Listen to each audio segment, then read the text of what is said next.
I've never loved theology. So afterwards, she approached my parents and they were like, bring your children here for sponsorship. Yeah. So mmekulia mafuta. Dad comes back from mission. He comes back with gifts. So this day, he comes back with onions. And there's no money. Dance. I was a good dancer for a long time.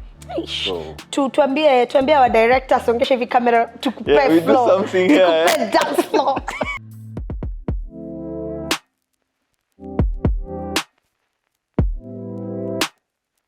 Hello, good people. How are you? What's up? Welcome to Through the Ashes. As I told you last week, we are having an amazing lineup of guests, amazing conversations, and I told you the DNA of Through the Ashes is to be able to tell you the untold tales of pastors' kids. Behind the pulpit, behind the pews, lies people, lies childhood, lies life. And lies amazing stories that we would want to tell the world. This is Through the Ashes, and my name is Grasher. Please run to our YouTube channel and subscribe. It's Grasher with an ER. I need to insist. Oh my God, yes.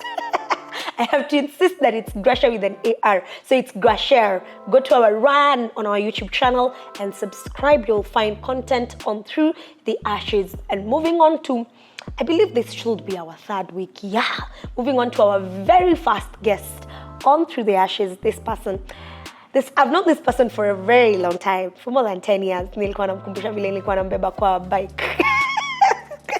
Yeah, he knows on his story. Ataki niambie watu, he's a respectable man in the society. Anyway, welcome to Through the Ashes.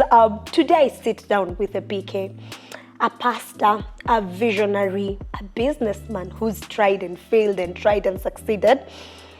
A man who's taken up the leadership of his church at a very young age.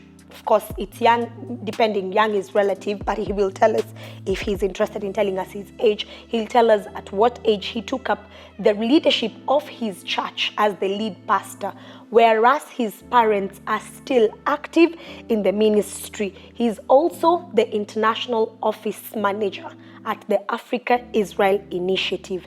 He's walked through both the glory and the grind, bold pulpits, broken moments, and battles that very few get to see. But today, we go behind the title. Yes, I want to give you the stories that it really says.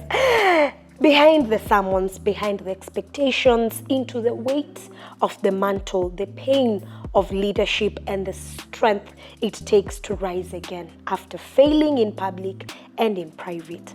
This is not just a conversation, it's a confession. Ladies and gentlemen, I have the pleasure of introducing to you Pastor Shalom Koronge. Yeah. Siete ujipigie makofi kidogo. Please. After nimefanya that whole work of introducing you, that's a good like na introduce president wa Kenya. You're very kind. Anyway, please tell us, who's Pastor Shalom?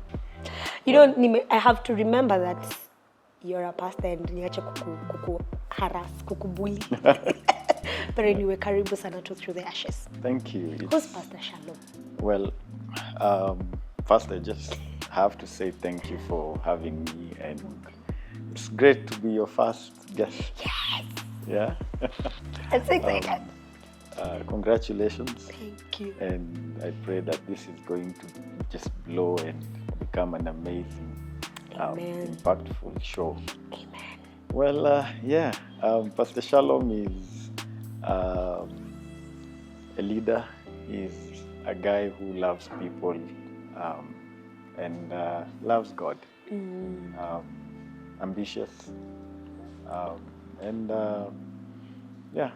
Someone who goes through the other challenges every other person goes through. My pastor. You know, we have this mentality of pastors. Hey, pastors are like this, pastors are like that. Yeah. Well, let's look at it today, right? How was life growing up? How was your household like? Well, born in to a Christian family.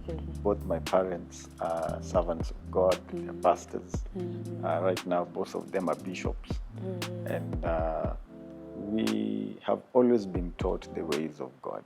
We've had, it was a lovely childhood, really. Never missed anything, just the basics things for a long time. Went through some struggles. Actually, there's a time we went through a lot of financial struggles. You find the parents are out in missions, dad out in missions, and mom has to go to work, and very little left at home. Sometimes when they come back, or when dad comes back from mission, they come back with gifts. So this day, he comes back with onions, and there's no money. So you have a lot of onions in the house. So that's what he came back with? Yeah, that's what he came back with. A lot of onions in the house, but there's no money for anything else. So I remember my brothers and I, and also the one who was the house manager, we went to sell the onions in the streets. Interesting. Yeah, so that we can get some money for other things. So that was part of the experiences, childhood, and we went through it. A lot of praying, being a child. Of course. Read your Bible, pray every day. Okay. Waking up early for Church. morning glory services in church. We used to be waking up at 3 in the morning, 3, 4 in the morning. Wow. You have to bath, you have to prepare, and then we would have other family members. So we were many. We are 5, and then we'll have 2 or 3 others in the family. And we will all get into this small car where we carry one another many distances to church every morning, every Monday to Friday. Me thought you were talking about like on Sunday peke. Every morning. Well, at 3. Okay, my parents were also. My parents tried.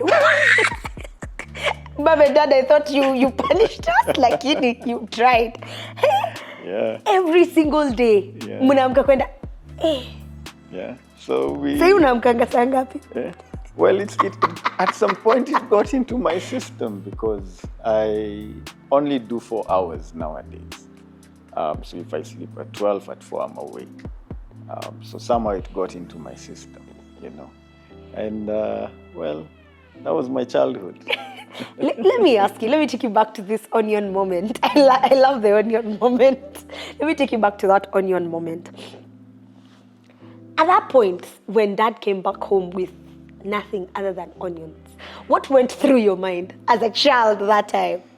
Well, I didn't think much of it. I'm a child. Yeah. So even it's only later that I'm thinking, we didn't have this or that. But then I was just living life.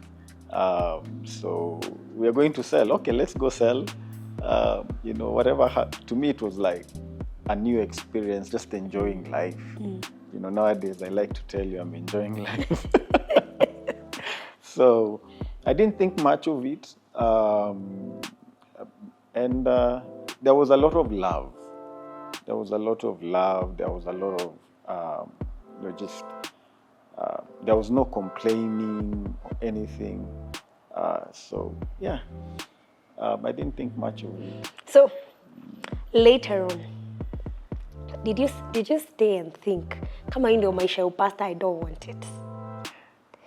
Like going through those experiences, did you imagine yourself and say, if hii ndio maisha, wacha nikakue banka?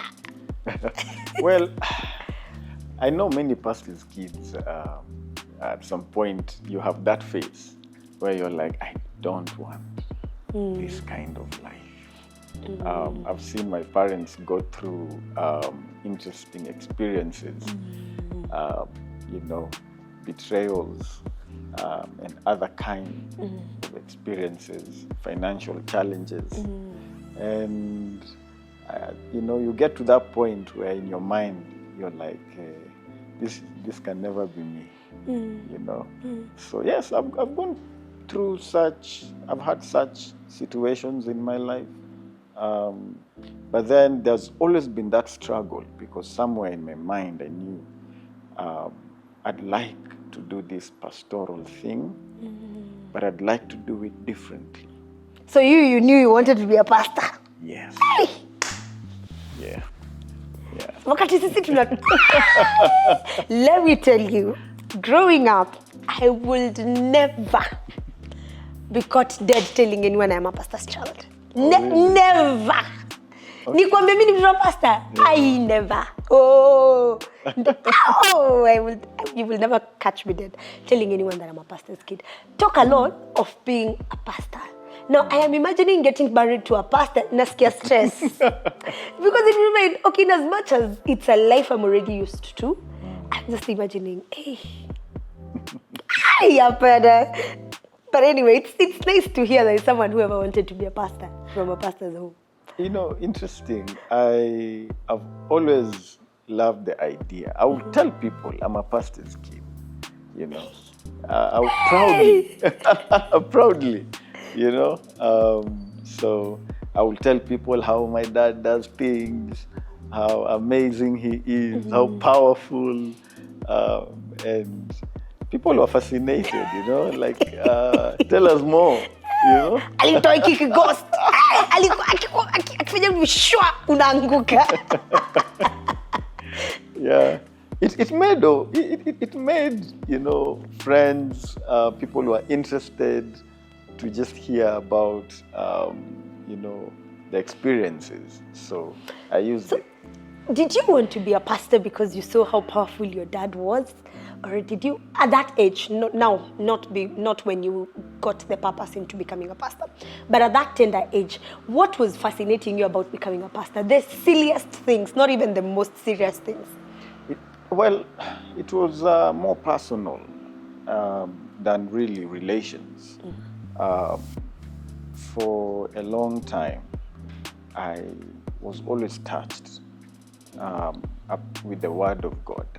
So it came from a very genuine place. And then those days we would watch Christian channels like Family TV, Family, and Radio 360.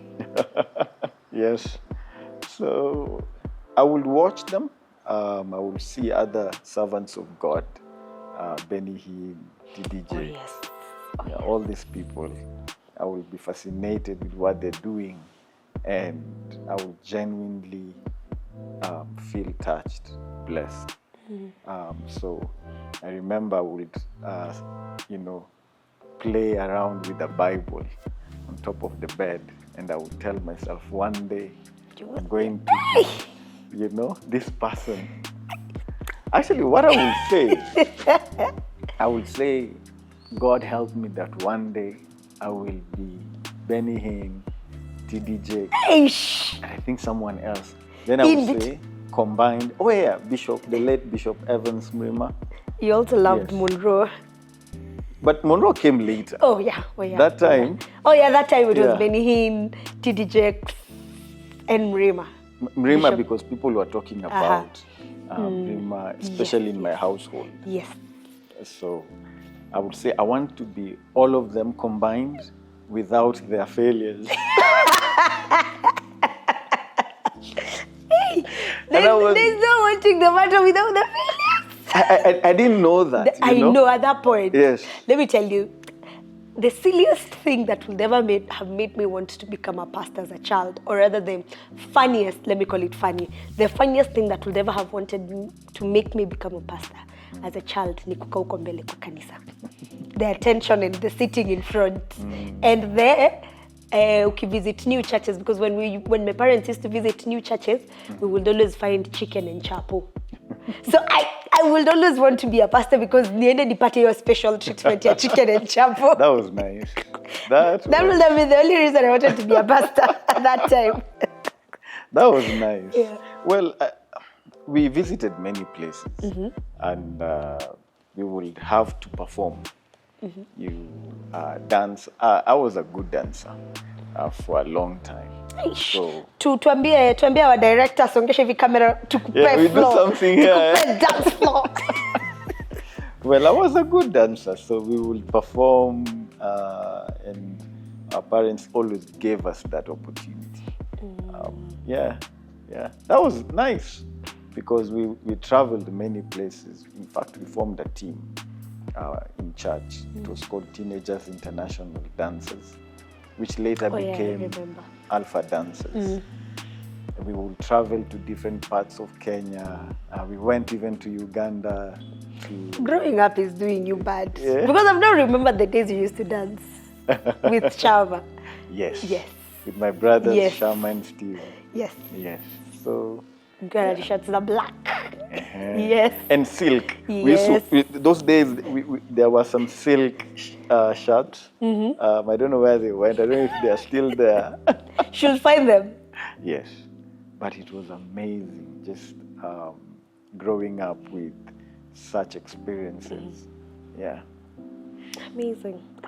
Did you ever have a choice over a lot of things at home? Well, in what sense? Choices of, I don't know how to put it because I have it in my head.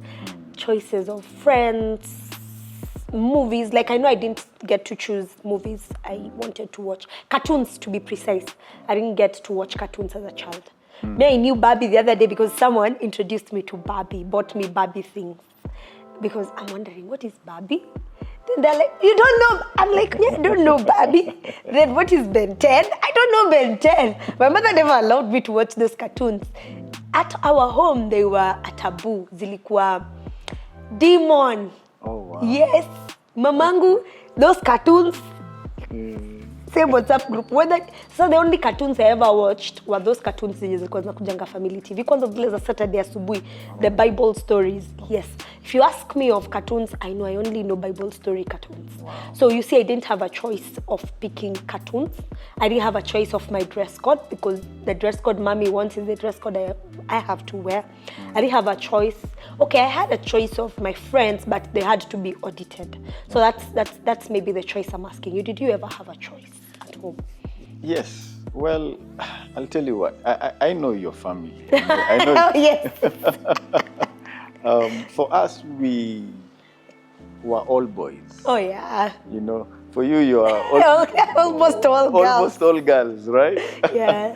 So I think just being all boys and then close to, like when I was 1, Shama was 2, Steve was 3. So we were like age mates, you know. Yes, we are. We had a great time, really. Cartoons, we were allowed to watch all of them. I remember Dexter and Scooby-Doo and Powerpuff Girls. Umenipoteza, I'm out.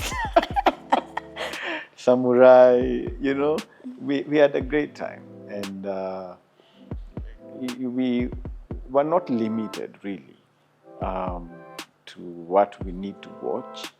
But we were greatly influenced, you know, to focus on the things of God, focus on the Bible, love, family, TV, you know, what they share.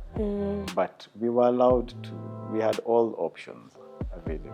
After all, they were not at home as many nights, especially Dad. You know, he was always traveling. Missions. Mom was always there in the evenings. So we enjoyed it, really. So at what point did you realize that being a PK came with expectations? Okay, that it came, I think, from a very young age, because there's a way you are supposed to wear. And I would wonder why other children just wearing ragged. You know, cannot wear ragged. Yeah. You can't, you see other children having different kinds of hairstyles. And Wewe jaribu weke. why are you not allowed to just be, you know? Well, eventually we were just allowed that freedom. You know, we decided to explore. But I picked that up from a very young age, that there are certain expectations. And members will tell you. You know, members will look at you and tell you, you know, you are a pastor's child. Who told you guys we ever needed those reminders? It's like hatujui. Members will, you know, especially if they find you in the wrong, they remind you. Kwanza wewe ni mtoto wa pastor. Okay, so mjui ni mtoto wa pastor sifai kukua anafanya makosa ama? Yeah, and you could see there's a difference because how they talk to you, it's different from how they talk to other people. So that just came coming in, you know. Yeah. Did you ever struggle with people expecting you to be a mini pastor? Well, there are people who will call me bishop when I was, you know, in primary school. That's my brother. And some of them will, you know, even pray over me and say, I see you one day you will become a even teachers, you know. Washaku prophesy in fact. Yeah. Wakamaliza. Yes. You'll become a bishop. Yeah. I was one of the primary schools I went to, Sotik Academy. You know, shout out to the entire management. Amazing people, amazing family. It's privately owned. A lovely, lovely family. They were very prayerful. And every time I would meet the teachers, they will speak over my life. They will say, I see you, you'll one day become like your father. You'll one day become a pastor, become a bishop. So you just Wewe hata shule walikuwa wanajua babako ni pastor. Mimi singekubali. It's funny how I ended up in that school because Sotik, do you know where Sotik is? Yes, I know Sotik. Uko mbele Bomet. Yes, you pass Bomet. Now, I came from Kadhonzweni. Oh yeah. That's where Kadhonzweni Primary in Makueni, all the way from Kadhonzweni Primary, all the way to Sotik. That's a whole different world. You know, even What caused the transfer? my parents went to preach in Sotik. Oh, interesting. Yes. And when the conference was going on, the owner of Sotik Academy was in the meeting. So afterwards, she approached my parents and they were like, bring your children here for sponsorship. Yeah. So mmekulia mafuta. Na mnasema kukuwa pastor si kitu mzuri wasi. I joined Sotik Academy class 6. And Shama also joined with me. He was in class 7. We were sponsored because of my dad's ministry work. So at least one nice thing being a PK birthed. Yeah. And it was a good thing because that time Makueni was not very... Makueni was not Makueni. It was not giving. Life in Makueni was very difficult. That is in Kadhonzweni because we lived in Nairobi. We had to travel to Kadhonzweni Primary to do our schooling and come back to Nairobi. But now Sotik was a different environment. Very green, always raining, very cold, but the food was nice. So even the teachers were different. Those days, corporal punishment was the order of the day. Shika blackboards. Yes. But that was it wasn't so in Sotik, you know. So I found it to be an upgrade of sorts. Feel upgrading my life. Yeah. That's how we found ourselves in a school that recognizes who we were. That we are pastors, kids. And they ended up, the teachers would just speak into my life. My brother as well, Shama. yeah, they'll keep reminding you, you're a pastor's kid, you know. It's the way you ought to behave. Yeah. Yeah. Is how you need to look like. How different was home from church? How different was the relationship you had with your parents at home and in church? Well, not so different, because I couldn't see the difference between dad in church and dad at home. Well, he always prayed. He was very prayerful at home as he was in church. And I picked that from a very young age. I'm in our bedroom and I hear someone praying. I hear dad praying in their bedroom from probably 3 in the morning, 4 in the morning, or late at night. Well, that was just the life. It was like just one thing, one whole life, same thing. But what made it a bit different, though, was my relationship with my brothers. Because I'm the third born of 3. Kalasti. I'm the last born. So we are all boys. We will compete over everything. We will fight. I can imagine the fighting part. And they used to call me, Toto. And I hated that name. Nimepata jina mpya. On top of the one that I call you, I have found another one. Okay, I'm joking. I used to hate that name, so anyone who would use that name, that was a fight. Mumana remote, ulizeni Toto. That was a fight. So we would fight, we would argue, but we loved each other. It was coming from a very deep place of love. So yeah. Amazing.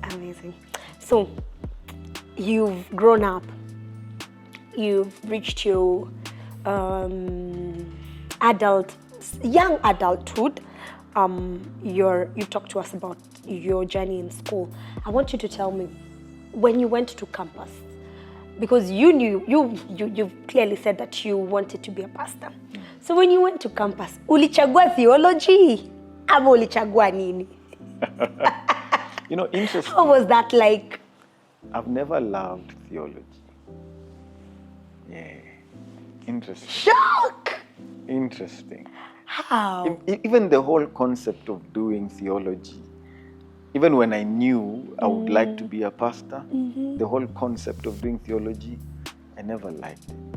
It was just not in my system. And I felt there has to be a different way to this. I wanted practical understanding of life. And I felt theology wasn't giving me that kind of understanding. So I didn't do theology. I loved people. I wanted to understand, how do people do the things they do? Why do people behave the way they do? Why do they speak the way they do? Why do they think the way they do? Why do they act the way they do? And so I decided to do public relations Interesting. In uni. And I used to love just the whole concept of organizing people, convincing, persuading people, talking to people, and they listen to you, and they decide to work with you towards a particular project. And I was active with around such plannings and such activities when I was in high school. So when I finished high school, I decided, listen, I want something that would help me engage with people. So I chose communications and public relations. I felt that one would help me understand community and people better. That's how I decided to go that direction. Nothing to do with theology. I thought, because you wanted to do, I know you've done PR, but I thought, because you wanted to be a pastor, you'd pick something that's in line with pastoral work and all that? I wanted to be a pastor, but I wanted to be in a different kind. An educated pastor. Well, someone who will I'm still stuck at the part where you said you wanted to be a pastor with a difference. I have pinned that somewhere to ask you about it when I talk to you about your pastoral work. So I have it pinned for you to tell me the difference. Have you been able to achieve it? But then let me not get ahead of myself. So I imagined that because you felt you had a calling to be a pastor early enough, you'd have wanted to do something in pastoral. Well, I saw over time people believing or having faith and being disappointed. I saw a lot of that across because we visited so many churches. So across so many churches, you see people having faith. They tell you they believe things will change, circumstances will change. And you ask them, so what are we doing about this? And they tell you, have faith, let us pray. And I felt there has to be more to have faith and to life than this, and I think God is too smart to just do life like this or allow people to do life like this. I think he's too smart to a point. He has to be practical. So I wanted to engage in the practicality of how God wants us to do life. And that's why I wasn't excited about theology. Yeah, I felt it was just helping people go down the path of blind faith instead of, faith that allows you to see insights and strategies and plans. That brings me to the thoughts of you becoming a lead pastor of your church. It brings me to the thought of how are you assimilated into ministry, because now you've done PR, you're here, you have a calling for ministry, and you want to get into ministry. So I want us to take it up there. I want us to take it up from, you have now done PR, you're done. You now feel like, what's the next phase of my life? And then God tells you ministry is the next phase of your life. So how was that transition from PR to ministry and into full-time ministry as a young man, especially? A young and married. Nimeachia hapo. Hey, this one I am gatekeeping, please. Sitaki kuambia he's on sale or he's single and searching. Come on, unajisikia ni DM hapo. But anyway, we need to end this conversation, part one of this story, because you've not heard about Pastor Shalom's failure in business. Pastor Shalom has tried business. He needs to tell you how he invested millions in a business. Alafu ikaanguka. So he's going to tell us that and much more next week. Please do not. Okay, but anyway, Pastor Shalom will be telling us about his journey into active ministry, full-time ministry, and his successes and failures in ministry and business. So I want you to pin it there. We will be coming back next week with part 2 of this story. You do not want to miss it. Ndio tumefika sasa the juicy part of this conversation. Until next time, see you. My name is Grasher. How can such a young person lead people who are twice my age? I remember telling them, I'm going to make a lot of mistakes. Hey, you shajitetea mapema, brother. After I have accepted the whole point of young people coming in, okay, then he brought the whole point of me taking leadership. That's when I knew, okay. Kamechemka. Yeah.